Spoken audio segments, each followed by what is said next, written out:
Are you looking to get DirecTV on your TV without spending over $100 on the new DirecTV Gemini Air dongle? Well, today I'm going to show you exactly how to install, log in, and navigate the DirecTV app right on your Roku stick. Alright, starting from your Roku home screen, you want to scroll down on the left side menu and go to Search.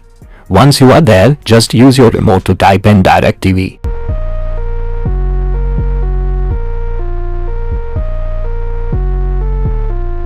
As you type, you will see the DirecTV app pop up on the right. Go ahead and select it, and then click on Add Channel.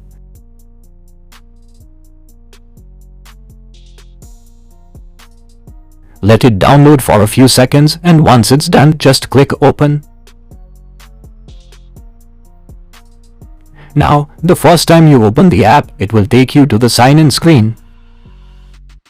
Simply use your Roku remote to enter the email address and password associated with your DirecTV Stream account.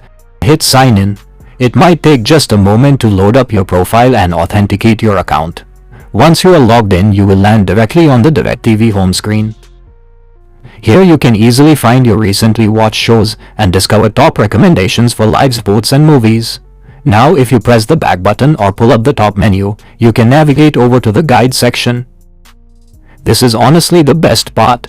The live TV guide looks and feels exactly like a traditional cable box, complete with a seamless scrolling schedule.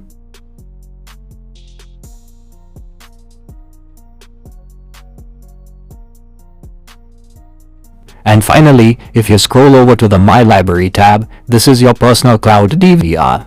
This is where all your recorded movies and TV shows are safely stored and ready to watch anytime. As you can see, you are getting the exact same premium experience as the Gemini Air device, but completely free on your existing Roku. If this setup guide helped you out, please hit that like button and subscribe to the channel for more cord-cutting tips and streaming guides. Let me know in the comments what your favorite show to binge watch is right now, and I'll see you in the next video.